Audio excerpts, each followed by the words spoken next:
Un saludo muy especial a toda la gente de Cuba, que no los olvidamos y obviamente estos alimentos que ustedes veían o que veíamos recién que tenían en sus manos no es algo común, no es algo que ellos tienen siempre.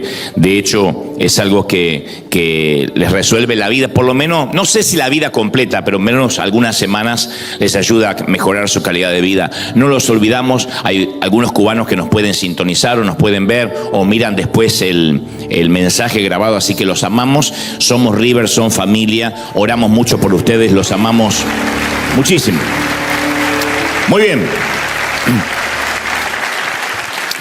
Hoy recordamos aquel histórico día en que Jesús hizo su entrada triunfal en Jerusalén y que de alguna manera marcó el inicio de lo que hoy conocemos, como te dije durante toda la mañana, como Semana Santa, ¿no?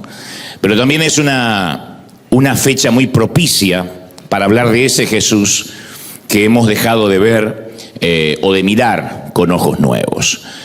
La primera imagen que yo tengo de Jesús, el recuerdo que tengo de niño, es un dibujo de la escuela dominical que tenía el cabello largo, lo tenía suelto, era rubio, cara angulosa, piel blanca, pálida, un galán de telenovelas era, ¿no?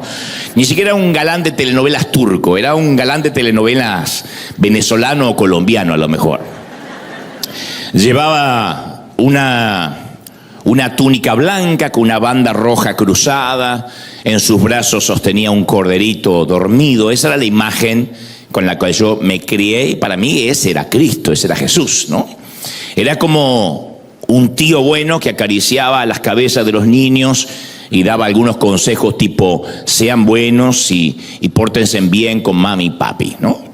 Y creo que a todos nos gusta la idea de un Jesús de ojos azules, un Jesús europeo, si se quiere, agringado, alejado de las fisonomías de Medio Oriente. El Jesús de Hollywood es casi perfecto, porque además es el Jesús del cual nos alimentamos, el Jesús que nos ha vendido la industria del cine, ¿no?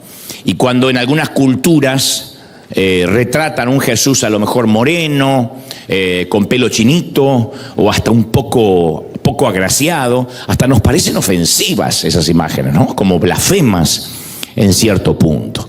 Pero debido al silencio de los evangelios, no podemos saber cuál era la apariencia de Jesús. No hay información de bien cómo pudo haber sido físicamente. Y me parece bueno que sea así, porque nuestras representaciones embellecidas de Jesús a veces dicen más acerca de nosotros mismos que acerca de Él, ¿no? De lo que quisiéramos que Jesús fuera. La cosa es que en Jesús no hubo ningún brillo sobrenatural. Cuando uno lo veía transitar por la tierra, de hecho Juan el Bautista admitió que nunca lo hubiese reconocido como el Hijo de Dios sin una revelación del Espíritu Santo. No era alguien que dijera, se veía venir que este era el Mesías. No. Según Isaías, no podemos explicar la atracción que producía, porque obviamente no era por su belleza, no era necesariamente bien agraciado, no había un factor o un aspecto de su exterior que fuera lo atractivo o lo que sedujera a la gente. La clave se encuentra en otra parte, así que hay que dejar de lado el aspecto físico de Jesús para concentrarnos en cómo era como persona, su personalidad. Yo siempre me he preguntado cómo era el perfil de su personalidad. Entonces muchos prefieren también en este caso un Jesús conforme a su imagen y semejanza, ¿no? Por eso para mí, cuando me fui haciendo adolescente en una iglesia legalista, Jesús dejó de ser ese señor que acariciaba un corderito para pasar a ser alguien que me decía, no mires a las mujeres, no tomes vino, no bailes, no veas mucho cine, aléjate de los teletubbies y los pitufos, evita las suegras. Ahora, Jesús no fue en nada, ni parecido a lo que nos han dicho. Pero uno se va haciendo la imagen de qué diría Jesús, cómo actuaría, cómo sería. De hecho, la gente de su época no sabía qué hacer con él.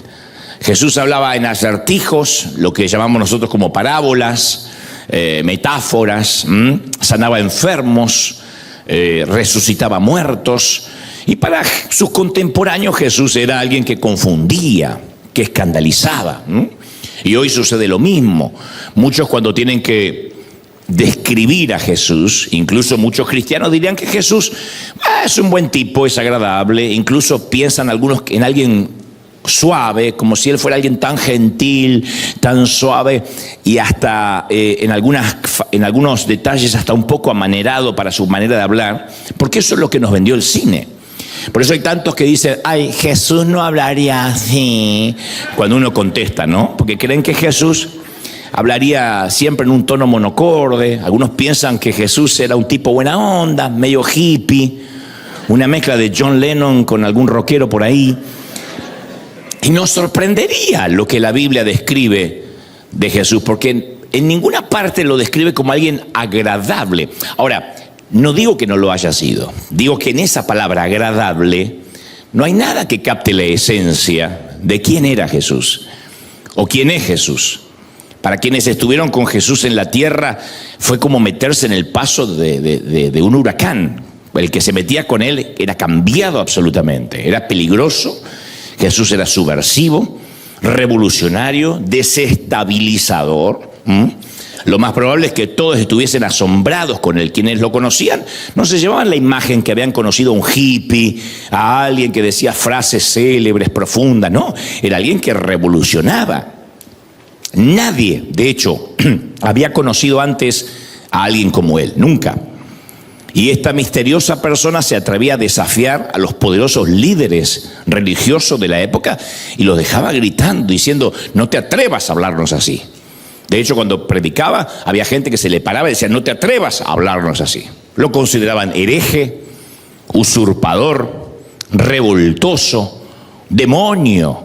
No había quien describiera a Jesús como, es un tipo inocuo, agradable. Las Escrituras nos dicen que hasta los escépticos opinaban, dice, y de nuevo las palabras de Jesús fueron motivo de disensión entre los judíos. Siempre que Jesús predicaba, había motivo de discusión. Sus mensajes no hubiesen sido virales en YouTube, eran discutidos. De hecho, muchos de ellos decían, está endemoniado. Otros decían, no, está loco de remate. ¿Para qué hacerle caso? Es un loco más. Así que, de alguna u otra manera, Jesús era alguien asombroso. Entre sus contemporáneos había ganado la reputación de ser un bebedor de vino y glotón. Eso decían de Jesús. O sea, un borrachito cualquiera, ¿no? Decía, ahí está el que bebe vino, el que anda con las prostitutas, con las rameras, el que se junta con los publicanos, siempre lo vemos comiendo en fiestas. Los que poseían autoridad lo consideraban un perturbador, una amenaza a la paz. Y nadie, ni aun el más agnóstico, pudo ni puede ignorarlo hasta el día de hoy. Cada vez que hoy alguien mira un celular, aparece la fecha del día que estamos transitando en el calendario, lo cual reconoce esa fecha implícitamente, que su nacimiento dividió la historia.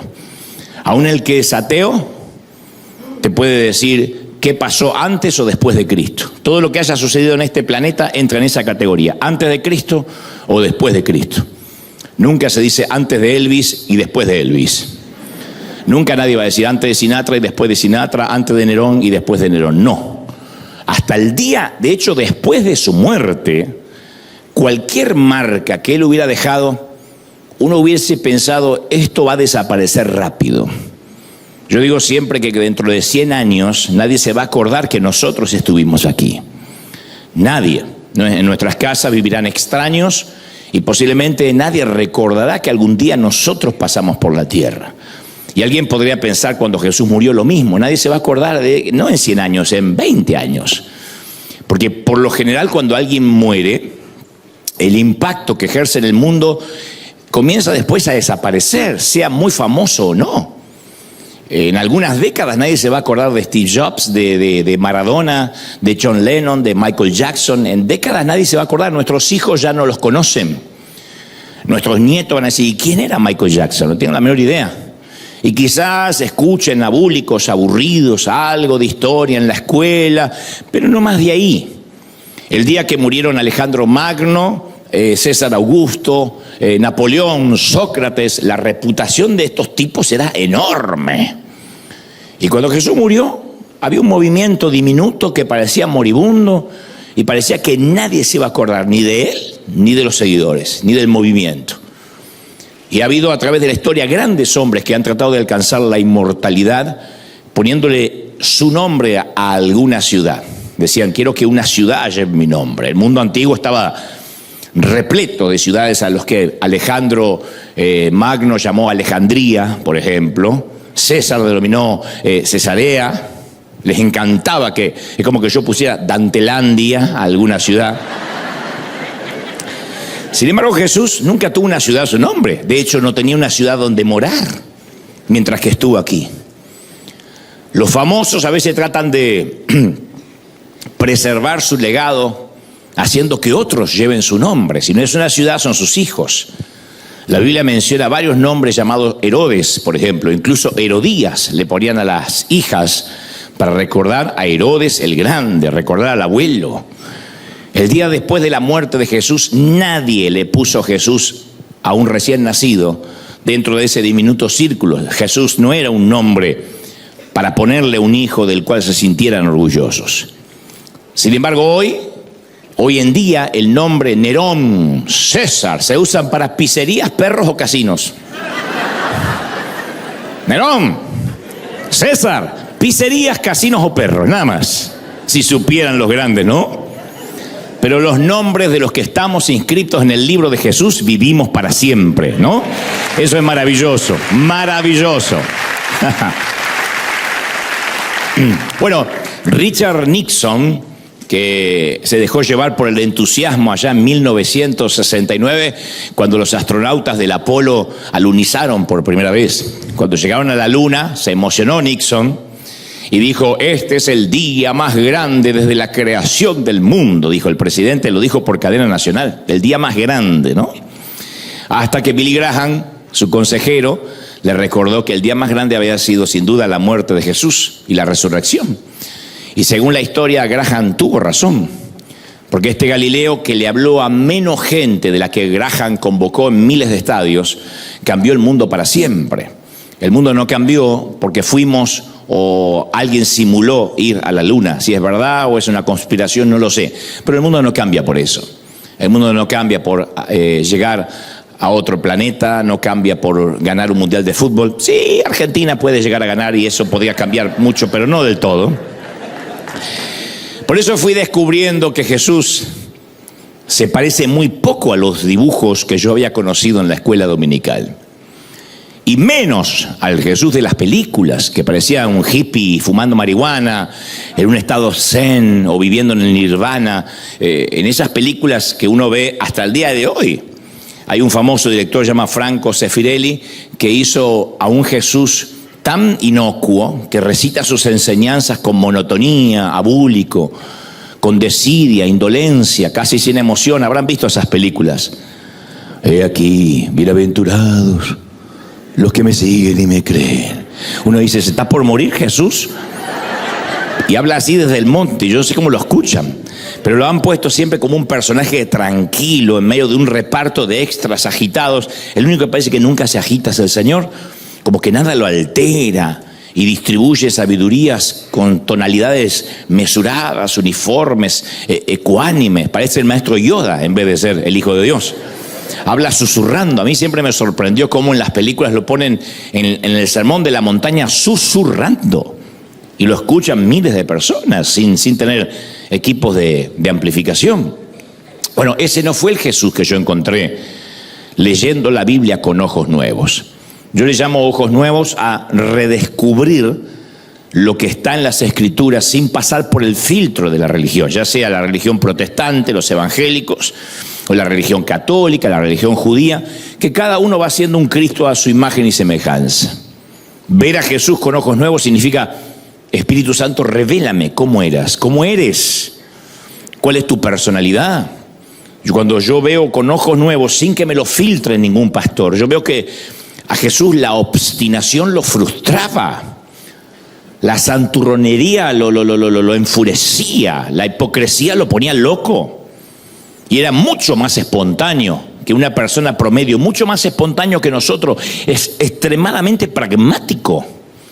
Y cuanto más leo de Jesús, más difícil me resulta encasillarlo. Hoy no podría decir, y tendría una personalidad colérica, flemántico, sanguíneo, no sé.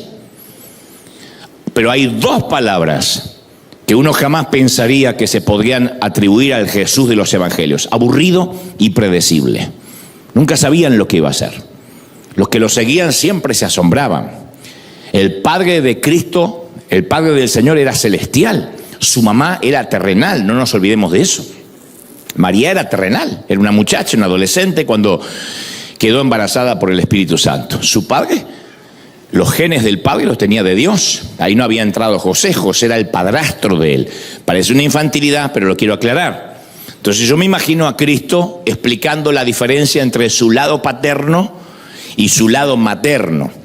Por ejemplo, uno le podía preguntar, ¿cuándo naciste? Y él podría haber dicho, bueno, por parte de mi madre, nací en Belén, ahí, hace, no sé, según cuando le hayan preguntado. Nací hace 20 años en Belén. Pero por parte de mi padre yo he existido siempre. Cuando le preguntaban, ¿y dónde vive? Bueno, por parte de mi madre, yo he vivido en Nazaret, nunca he salido de ahí. Ahí está la carpintería, pero por parte de mi padre, solo estoy visitando la tierra unos pocos años y después me vuelvo al trono. Cuando le preguntaban, ¿y cuáles son tus posesiones, Jesús? Bueno, por parte de mi madre, tengo que pedir todo prestado.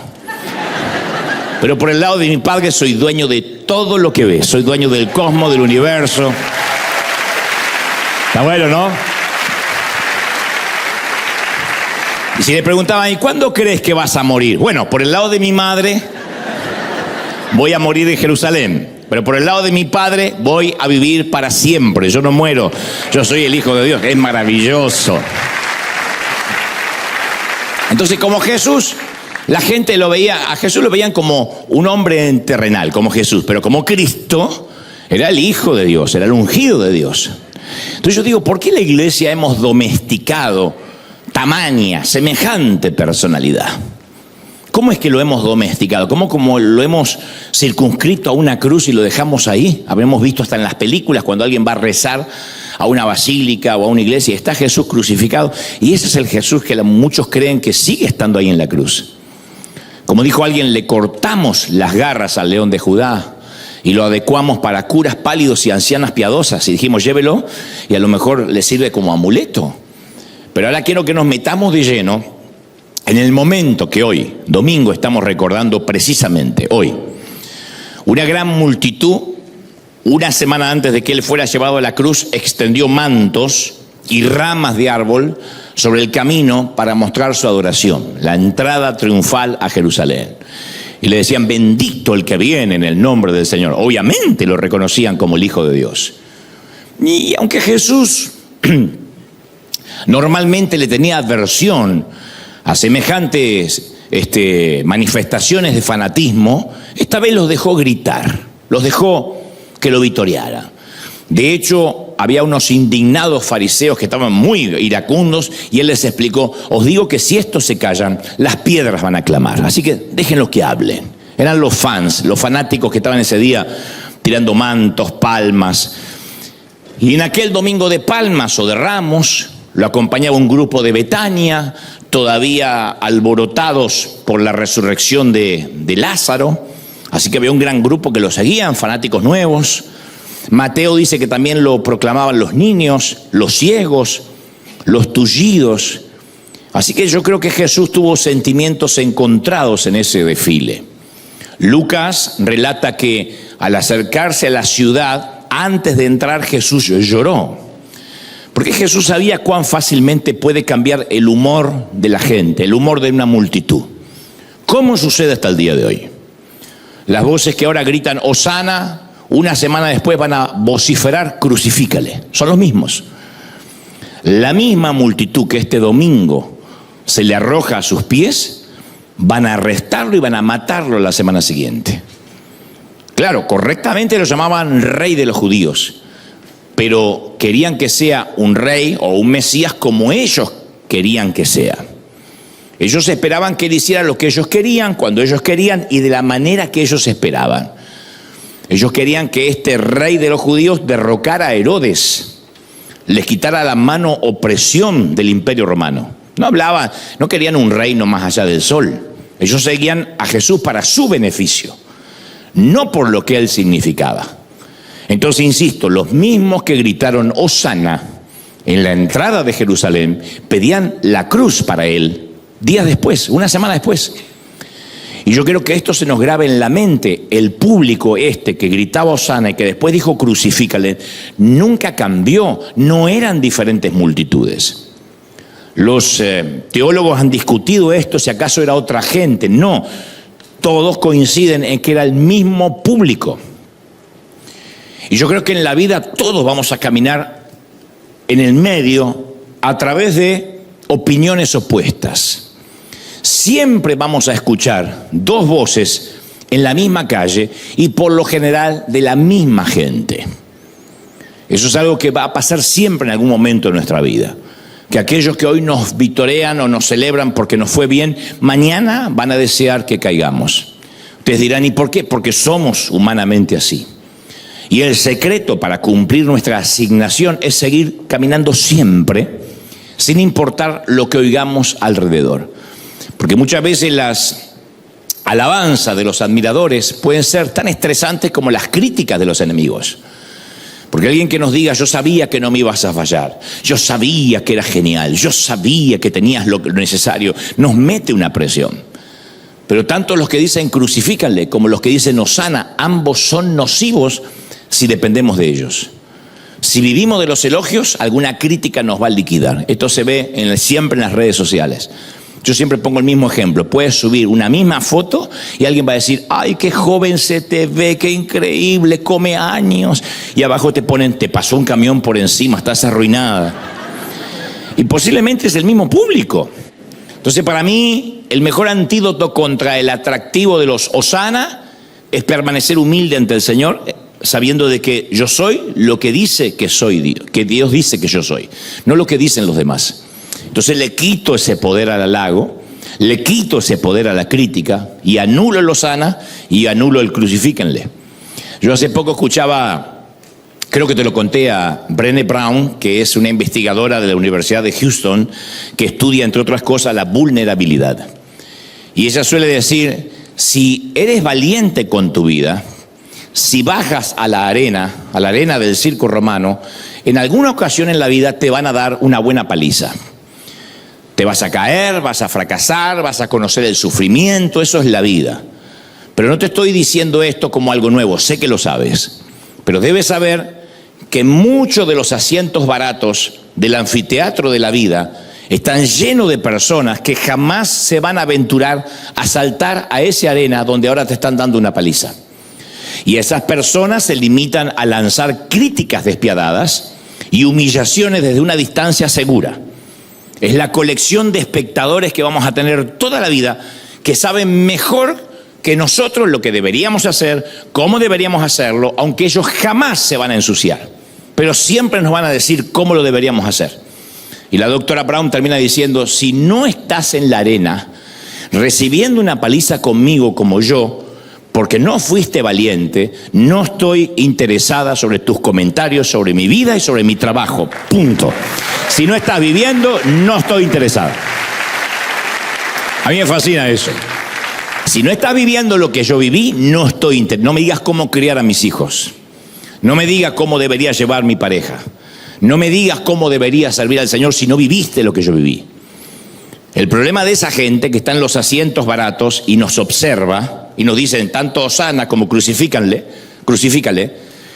es que ellos, al igual que un fanático que nunca tocó una pelota de fútbol o un pasajero que en su vida se puso al volante, intentan enseñarnos sin tener ninguna idea en absoluto de quiénes somos. Habrán visto a un fanático de fútbol cuando dice perdimos, el gordo ni se movió del sillón.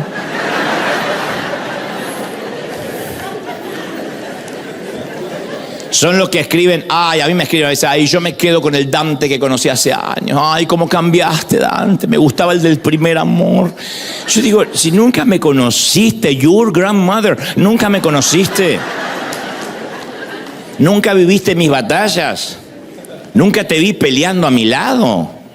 Entonces estas personas no están lo suficientemente cerca nuestro como para tener credibilidad, autoridad, para decir algo de nuestras vidas. Están sentados en los asientos baratos allá arriba. Nunca te olvides eso.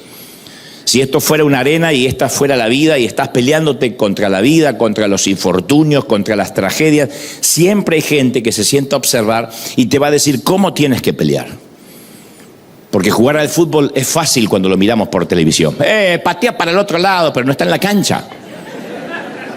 Son la gente que le da miedo saltar al terreno del juego, o por el contrario carecen de talento y la fe para perseverar en el campo de juego.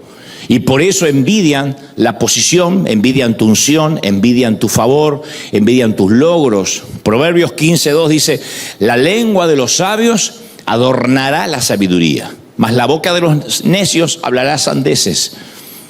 Sandeces, babosadas, según el Dios habla hoy en mexicano, ¿no?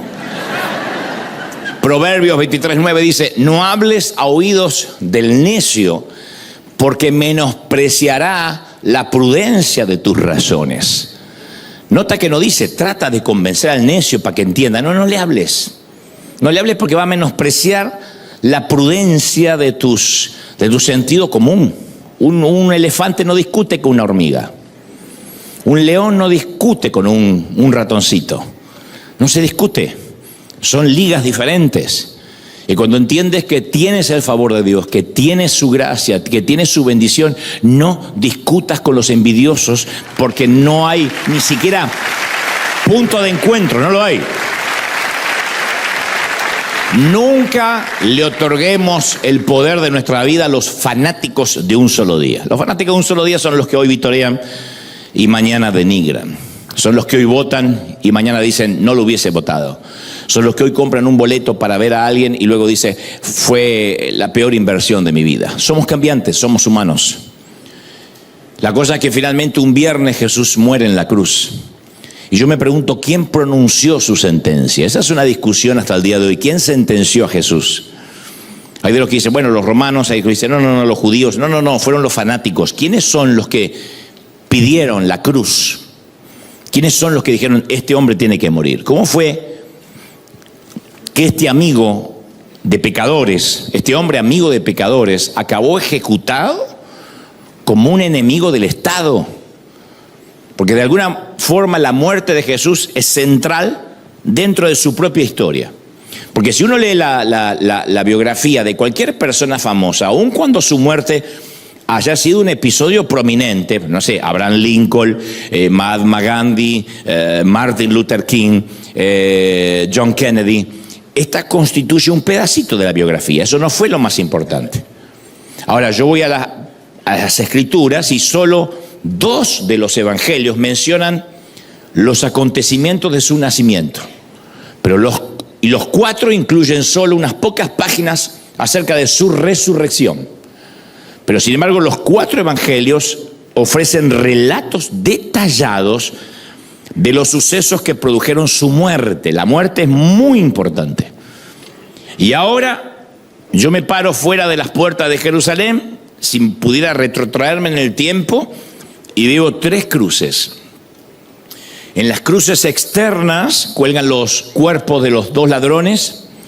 La cruz del medio está vacía porque su víctima ya ha muerto y lo quitaron de ahí. Y sobre la cruz del medio cuelga un letrero que dice Jesús de Nazaret, Rey de los judíos.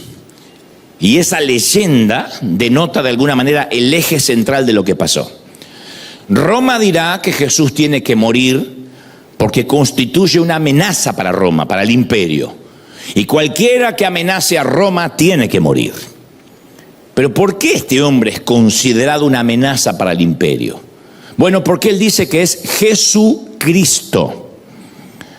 La gente erróneamente piensa que Cristo es el apellido de Jesús.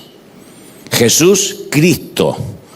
Pero Cristo no es un apellido, Cristo es un título. Viene de la palabra ungir, significa ungido o Mesías. Jesús y Cristo no eran nombres pegados, no es que lo llamaron Jesucristo, su nombre era Jesús, Cristo es un título. La gente está esperando un dirigente que dé inicio a una revuelta contra el imperio romano y lo derroque, que libere a los judíos. Y hubo muchos pretendidos Mesías o Cristos durante el primer siglo. Vamos al Nuevo Testamento y leemos acerca de que esos Mesías aparecían casi uno por semana. Hechos 5:36 dice, apareció un tal Teudas, jactando de ser el Hijo de Dios, y lo siguieron 400 hombres, pero lo mataron después. Según Josefo, un historiador famoso, al Teudas se le llamó Cristo. En vez de Jesucristo era Teuda-Cristo o Teucristo.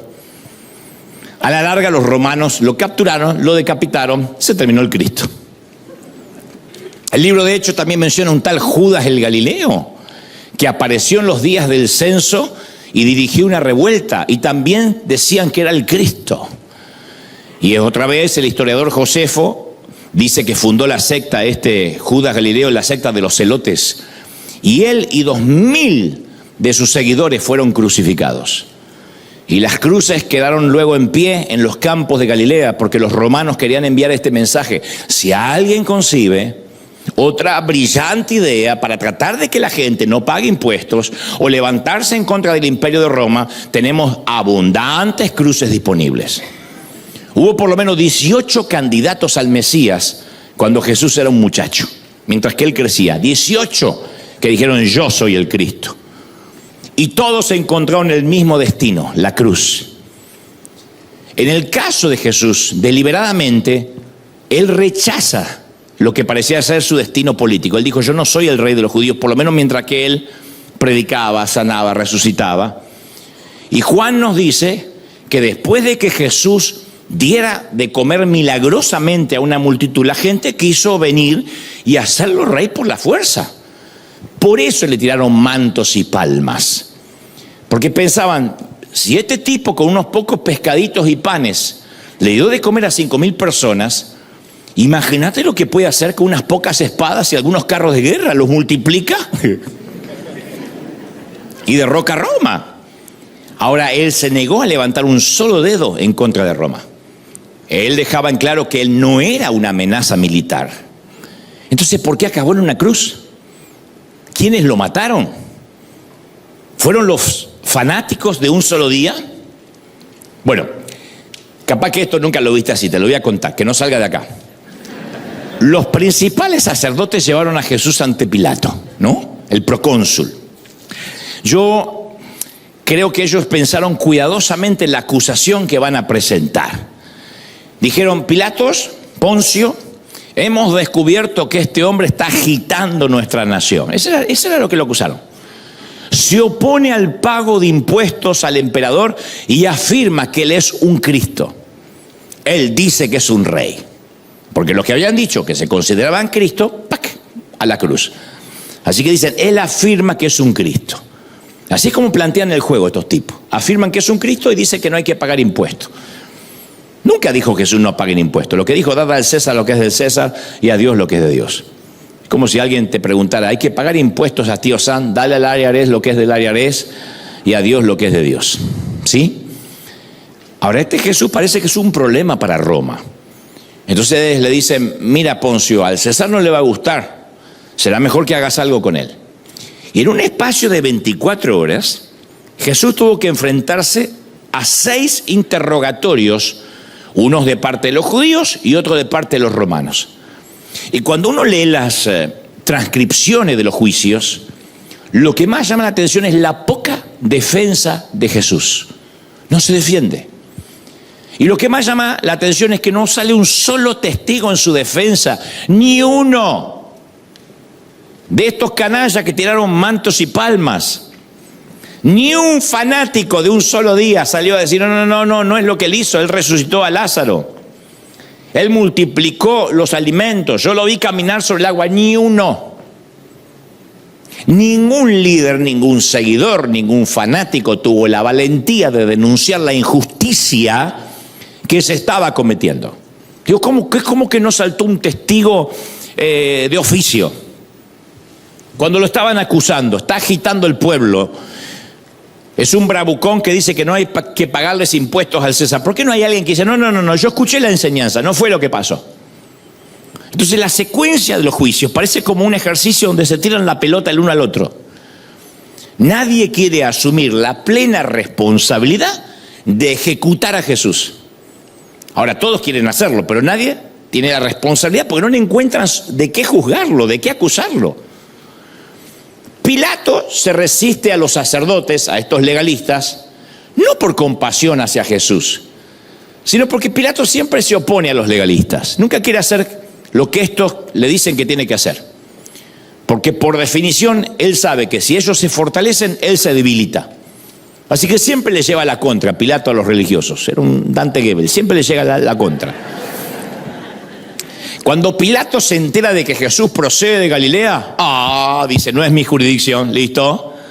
Y le pasa la papa caliente a Herodes, que en efecto tiene jurisdicción sobre Galilea. Que se ocupe Herodes. Herodes tiene jurisdicción sobre Galilea, no yo, dice Pilato. Así que le tira la papa caliente al otro. Herodes no muerde el anzuelo. Dice, yo ni loco lo voy a ejecutar si no hay pruebas contra este tipo. Así que le vuelve a mandar a Jesús ante Pilato y andaba así, rebotando de un sitio a otro. Pilato lo pone frente a la multitud y les dice, miren, les recuerdo que para estas fechas, durante la Pascua, podemos soltar a un prisionero, podemos condonar el juicio, la sentencia a un prisionero. Podemos indultar a alguien. Y le ofrece escoger entre Jesús y el peor de los peores. No voy a mencionar a ningún narco porque está todo muy caliente por México, pero voy a mencionar a alguien más atrás. Es decir, Jesús o Pablo Escobar. Barrabás era lo peor, había violado, asesinado niñas, era lo peor, la peor basura. Entonces Barrabás puede haber sido un homicida, pero estaba dispuesto a matar romanos. Así que mejor liberarlo a él que al pasivo Mesías, que no estaba dispuesto a ir en contra de Roma. Eso pensaba la gente. Bueno, Barrabás por lo menos, a lo mejor nos ayuda a derrocar a Herodes, pero Jesús no. Y finalmente en esa escena famosa, Pilato se lava las manos. No es que Pilato tenga una conciencia sensible. Él sabe que la acusación contra Jesús es falsa. Pero Pilato tiene problemas mayores que la suerte de un Mesías de los que le llegan a él docenas por semana. Dice, ya estoy perdiendo demasiado tiempo en este tipo. Si toda la semana me llega un loquito de esto que se dice el Cristo. Pero los principales sacerdotes, los legalistas, cuentan con el naipe del triunfo. Le dice, si dejas en libertad a este hombre, Pilato, no eres amigo del emperador. Porque cualquiera que pretende ser rey se hace enemigo del César. Nosotros no tenemos más rey que el emperador romano, dice el canalla. Nuestro rey es el César y este se dice rey. Así que Pilato no puede arriesgarse a que el César piense que él es blando con los terroristas contrarios de Roma. Así que se vuelve a Jesús y le pregunta, resuélveme esto, muchacho. El muchacho tiene 33 años, es un chico. Le dice, todo está en tus manos, solo resuélvemelo. ¿Eres tú el rey de los judíos? Nadie está obligado a testificar en su propia contra. Solo dime si eres tú el rey de los judíos. Es un momento cargado de dramatismo. Jesús todavía puede salir libre si simplemente dice, no. Lo quisieron hacer rey siempre. Y él no dijo una sola palabra. Nunca dijo, sí, yo soy el rey de los judíos. Nunca. Ahora Pilato dice, dime, ¿tú eres el rey? De alguna forma lo mira como diciendo, solo tienes que decirme no, muchacho, y te libero. Jesús dice, lo está mirando, porque le está asegurando que él no constituye una amenaza contra el César. Pilato dice, tú me dices que no. Y no constituyes una amenaza para el César. Yo no te tengo que matar, no encuentro cómo matarte. No hay nada que justifique que te liquide. Irónicamente, cualquier día antes de estar ante Pilato, todo lo que Jesús hubiera tenido que decir es, sí, yo soy el Mesías, antes de ese momento. Y todo Israel, o una buena parte de él, se hubiera levantado en armas y habría dado su vida por Jesús. Si cuando él entró a Jerusalén hubiese dicho, sí, soy el rey de los judíos, todos se hubiesen levantado en armas. La posibilidad de este reciente domingo de Ramos, en la entrada triunfal, estaba todavía en las manos de Jesús. Él sabía que la gente lo estaba esperando. Pero jamás Jesús reclamó ese título, nunca. Y ahora que no hay multitudes alrededor acudiendo a él y que Jesús está en manos de Pilato, cuando no hay probabilidad de que un ejército se levante para defenderlo, ahora que ya es demasiado tarde para que pueda ser salvado, Jesús le dice a Pilato: tú lo has dicho. Solo tenía que decir no. Pilato le dice: ¿eres el rey de los judíos? Jesús le dice: tú lo has dicho. Jesús sabe lo que va a suceder. Pilato no le queda otra, lo ata de manos. ¿Ok? Pronuncia la sentencia sin querer pronunciarla. ¿Oíste lo que te pregunté, Nazareno? ¿Oíste bien? ¿Entendiste? ¿Tú eres el rey de los judíos? Vuelve a decir Jesús: tú lo has dicho. Y a partir de ese entonces, en todo el mundo, los cristianos recitamos el nombre de un insignificante procónsul romano, Poncio Pilato, que jamás habría pasado a la historia, porque ese nombre dejó establecida la muerte de Dios. Yo no sé ustedes, pero yo siempre sentí algo de lástima por Pilato al principio, porque decía: pero pobre tipo, no lo quería condenar. Pero cuando leo con más atención, lo veo de un ángulo diferente. Los judíos estaban exigiendo la ejecución de Jesús porque pensaban que era un mentiroso, un farsante, un timador. Por otra parte, Pilato veía a Jesús como un tipo inofensivo. No lo veía como un hijo de Dios, lo veía como un tipo inofensivo. Tal vez un poco chiflado, sí, pero no culpable. Pilato veía a Jesús como un tipo agradable, que se había metido en un lío, en una mala situación por haber abierto la jeta de más, se había metido en un lío y lo quería sacar del lío. En la persona de Poncio Pilato tenemos el símbolo de cómo muchas personas hoy ven a Jesús. Cuando la gente dice: sí, yo Jesús para mí me cae bien, sí. Pero vas a la iglesia: y yo soy católico apostólico romántico, porque voy 2 veces al año. ¿Y crees en Jesús? Sí, pues yo soy evangélico, una vez me bauticé, voy para Pascuas. En realidad tienen el síndrome Pilato, tienen una actitud displicente, que dice: bueno, sí, Jesús es un buen tipo, inofensivo, si lo necesito lo busco y si no lo necesito lo dejo descansar. Lo que en realidad están diciendo es: Jesús no me importa demasiado, es un buen tipo, nada más. Entonces nuestro desafío más grande nunca va a venir de quienes apasionadamente se oponen a Jesús. Mi peor público nunca fueron los Saulos de Tarso, nunca. Yo he estado ante mundanos recontra ultra hiper macro extra mundanos. Yo he predicado en congresos de médicos, en congresos he estado ante artistas, ante gente que vive en vidas disipadas, y me consta. Y eso no están lejos de Jesús, están más cerca de Jesús que aquellos que, como Pilatos, miran a Jesús como alguien inofensivo, que son grises. Por eso nuestra mayor oposición no va a venir de los ateos. Los ateos están muy cerca de tener un encuentro con Jesús. Nuestra oposición viene de quienes piensan que Jesús es un buen tipo, alguien agradable, un hippie bueno. Es el problema de los Estados Unidos de América. Estados Unidos parece que es un país cristiano porque todo el mundo hoy, en una fecha como hoy o el próximo domingo, llenan los templos. Después hacen de su vida un demonio durante todo el año. Pero llenan los templos en Navidad y llenan los templos en Easter y cantan y usted ven los gringos que tienen su cerca blanca, su perro, su gato, sus hijos, y van a cantar a la iglesia los domingos. Después tienen su vida otra vez de adulterio, de fornicación, de estafa toda la semana, porque son como Pilato. ¿Tienes problemas con Jesús? Oh, no, es un buen tipo Jesús. Nuestros desafíos siempre van a ser los fanáticos de un solo día. Los fanáticos que vienen en Easter, los fanáticos que vienen en Pascua, o el día de Palmas, de Ramos, los fanáticos de Navidad, los fanáticos de Nochebuena. Eso van a ser nuestros enemigos, la gente que viene, mira de lejos y no se compromete demasiado. A los que Jesús les cae simpático, no están dispuestos a cambiar de vida, no están dispuestos a que Jesús les cambie su corazón. Simplemente van en Pascuas, en Navidad y recitan 2, 3 cosas y regresan. Ese es Pilato.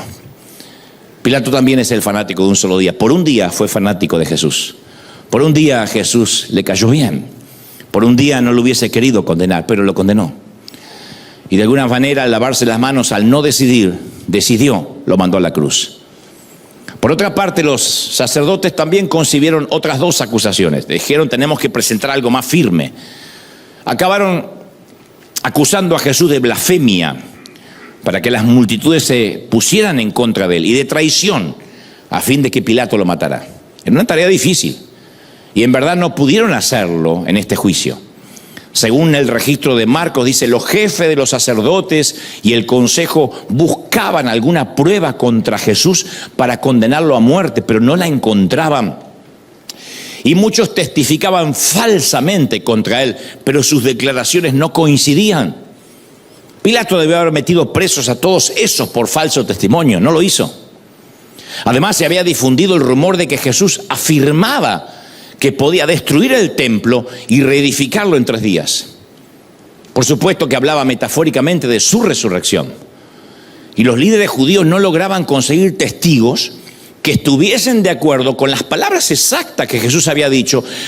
Y entonces estaban alarmados porque decían, no, quiero que relates lo que él dijo del templo, y se contradecían. Imagínate la reacción hoy si un árabe fuera por las calles de la ciudad de Washington y dijera, volaré en pedazos la Casa Blanca y después la voy a reconstruir en 3 días. Aparte estaba la falta de consideración al sábado. Eso los escandalizaba, el Sabbat. La ley de Moisés establecía que quebrantar el sábado era una ofensa capital. Y Jesús había sanado gente en sábado.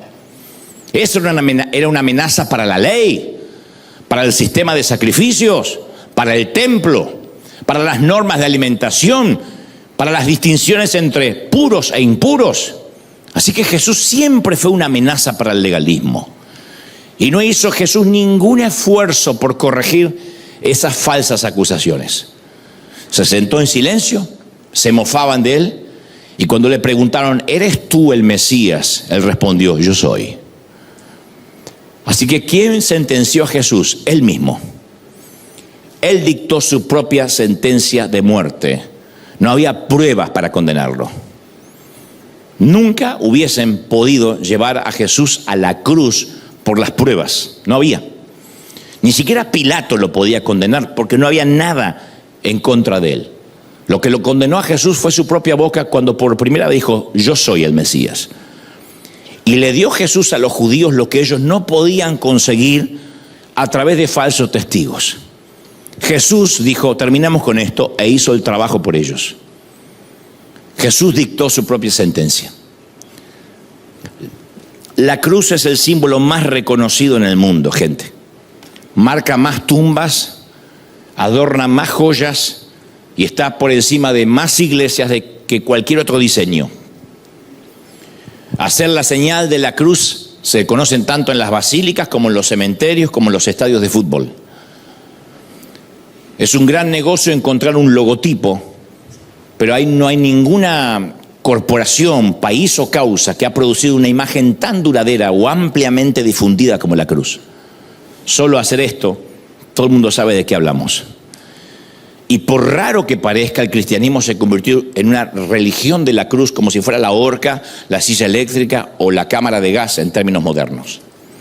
Porque la cruz era el método de ejecución más humillante que Roma tenía a disposición.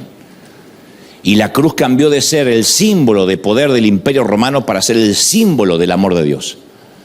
Cambió de una expresión de amenaza máxima a una expresión de esperanza máxima. Y aquel viernes, que es el que conmemoramos la semana que viene, Jesús murió porque lo sentenció su propio amor. Él dijo, esta es mi decisión, por ti, por mí, por nosotros, esta es mi decisión. Nadie logró matarlo, nadie. A Jesús no lo mató ni Pilato, ni Herodes, ni el César, ni los sacerdotes, ni los fanáticos de un solo día. Me hubiese encantado decirte, sí, lo mataron ellos. No. Jesús se autosentenció. Por eso yo hoy me pregunto a la distancia, hoy, Domingo de Ramos o de Palmas, ¿qué hubiese ocurrido si yo hubiera formado parte de la multitud de esos fanáticos de un solo día que arrojaban ramos cuando Jesús entró? ¿Cómo hubiera respondido yo ante ese hombre? ¿Lo hubiera invitado a cenar como Zaqueo? ¿Me hubiera alejado triste como el joven rico? ¿Lo hubiera traicionado como Judas, como Pedro? Porque con la Biblia en mano todos sabemos qué hacer. Pero en los tiempos de Jesús, al igual que ahora, había al menos 3 grupos que lo seguían. Los más alejados en el círculo exterior, que eran los mirones, los curiosos, los voyeristas, que siempre miran desde lejos. Después, un poco más cerca, estaban los fanáticos de un solo día, los que lo seguían a Jesús esperanzados de que anunciara una revuelta contra Roma, que les diera algo. Siempre hay gente que dice, y a ver qué me da la iglesia. Jesús nunca toma en cuenta esos grupos periféricos. Pero uno se acerca más y ve el tercer grupo, que quizá son poco menos que un centenar de seguidores. A esos constantemente Jesús los empujaba a un nivel más profundo de compromiso.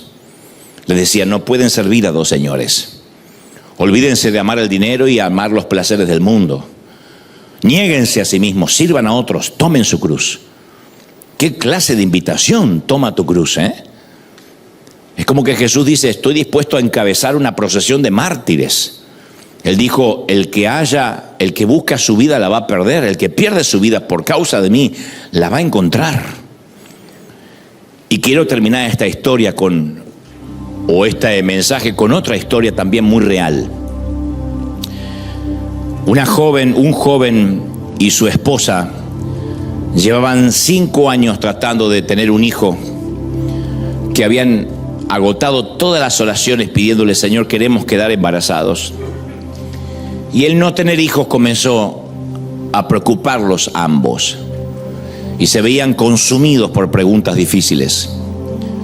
¿Cómo es que 2 personas saludables, que aman a Dios, se encuentren sin hijos, mientras que por todas partes en el mundo hay tantísimas mujeres que nunca pensaron en Dios y tienen bebés que abandonan, que no desean?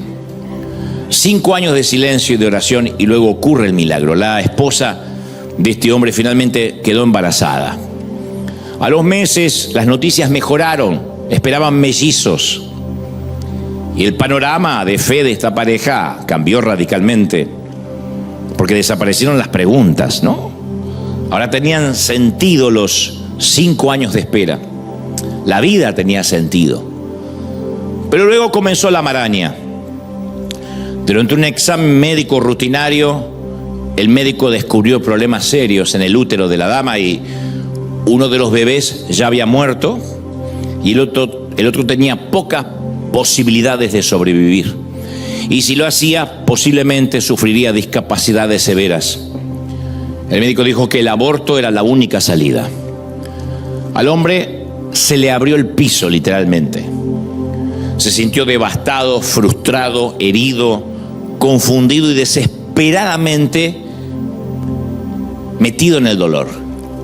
¿Qué clase de Dios te da un regalo y después te lo quita? A pedido de sus amigos se fue a un retiro silencioso de una semana, no sin antes dejar bien en claro que él no quería estar ahí. Uno de los ejercicios espirituales durante el retiro fue una caminata por la naturaleza. Y el pastor anfitrión indicó que debían buscar lugares en los que podían ver a Dios. Y el hombre se enfureció. Dijo, esto es una estupidez. Porque en lo que a mí concierne, Dios no está en ninguna parte. Yo no voy a perder 1 hora tratando de encontrar a Dios en la naturaleza, porque desperdicié los últimos meses tratando de encontrar a Dios en mi vida y no obtuve ninguna respuesta. Entendible. Así que él caminó, hizo como que estaba participando, pero saboteó la experiencia al elegir una caminata por una escalera de cemento. Caminó mirando el cemento, fijando la mirada solo ahí, dijo, no voy a mirar la naturaleza. No miró ninguna planta y pasó 1 hora en rebeldía silenciosa, concentrado en el liso y desolado cemento.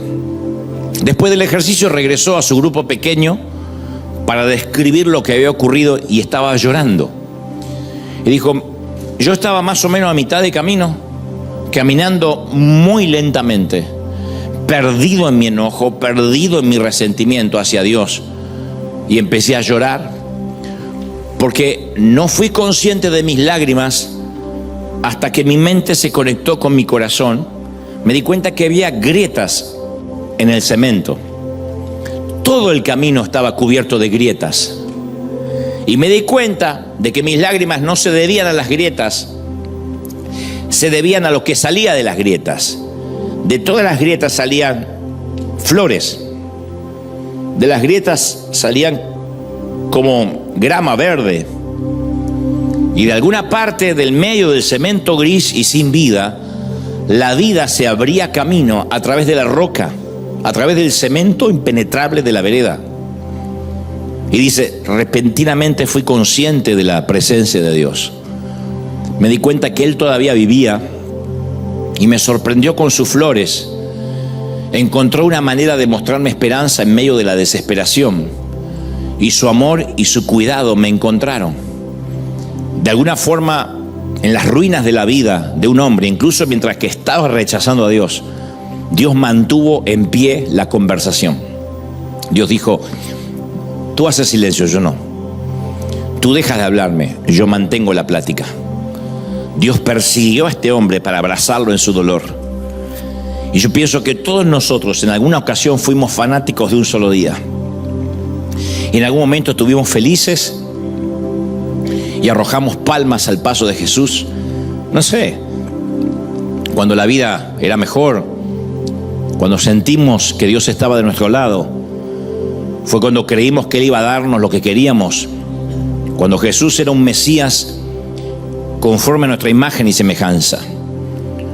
Pero después hubo un momento que yo te aseguro que Él no cumplió tus expectativas, ni las mías. Y tuvimos que decidir tomar la cruz y seguirle. Y eso fue difícil. Le hablo a todos aquellos que dicen, es que yo siento que Él me falló. Esa cruz puede haber sido nuestra falta de empleo, la falta de respuesta, un divorcio, una muerte, una enfermedad, un embarazo fallido, no sé. Pero todos nosotros fuimos fanáticos de un solo día y un día las reglas de juego cambiaron y dejamos de seguirlo y dijimos, crucifícanle. Hay un poema o una canción maravillosa que dice, puede que estés en un lugar seco ahora mismo y parece que no puedes salir.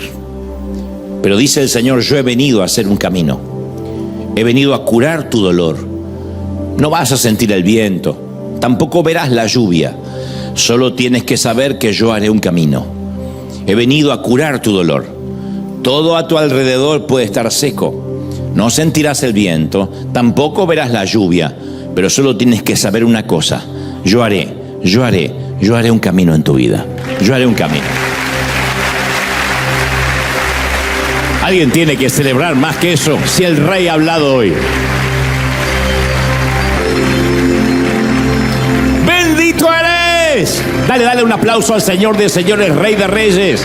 Él abre un camino en la roca. Él abre un camino en la roca. Él se sentenció por nosotros. ¡Uy! Vamos, celebra al Señor de señores, Rey de reyes. Alguien tiene que celebrar el Rey. Vive. Ha resucitado por nosotros. ¡Uy! Shekalabasaya manda la basoya.